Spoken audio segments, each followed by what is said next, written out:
যখনই মঞ্চে ওঠেন, হোক সে গান কিংবা নাচের পারফরমেন্স, দর্শক থাকে বুঁদ হয়ে। ঘন্টার পর ঘন্টা এই শোগুলোতে তার ফিটনেস, তার এনার্জি যেন দেখার মতো। জেনিফার লোপেজের বয়স হতে চলছে এখন ৫৬, কিন্তু কি করে এখনো এমনই ফিট তিনি? বছরের পর বছর ধরে আয়ত্তে এনেছেন বেশ কিছু অভ্যাস, তার মধ্যে অন্যতম হলো ব্যায়াম করা।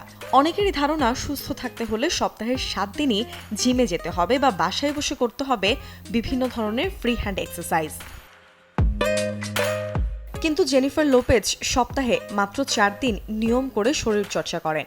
বিভিন্ন ধরনের ব্যস্ততা থাকলেও এই নিয়মিত রুটিন থেকে তিনি সরে যান না। তার মতে, ব্যায়ামের ক্ষেত্রে প্রতিদিন নিখুঁত হওয়ার চেয়ে নিয়মিত হওয়াটাই বেশি গুরুত্বপূর্ণ। এই পপ তারকার কাছে ব্যায়াম করা মানে শুধুই জিম নয়, নাচের মাধ্যমে তিনি যেমন ঝালিয়ে নেন তার পারফরমেন্স, আবার একে ব্যবহার করেন ফিট থাকার অন্যতম উপায় হিসেবেও। কেননা এতে শরীর যেমন সচল থাকে, তেমনি মনও থাকে ফুরফুরে। জেনিফারের খাদ্য তালিকায় থাকে প্রচুর পরিমাণের সবজি, সাথে ওজনের বিপরীতে প্রয়োজনীয় প্রোটিন। সবসময় তার প্লেট ভরা থাকে বিভিন্ন রকমের পুষ্টিকর খাবারে। সাথে তিনি নিশ্চিত করেন ৯ থেকে ১০ ঘন্টা ঘুম। তবে তার ক্ষেত্রে একেবারেই না হলে অন্তত ৮ ঘন্টা ঘুম জরুরি। কেননা ফিটনেসের ক্ষেত্রে ঘুমের নেই কোনো বিকল্প, কারণ বিশ্রামই শরীরকে নতুন দিনের জন্য প্রস্তুত করে বলে তিনি মনে করেন।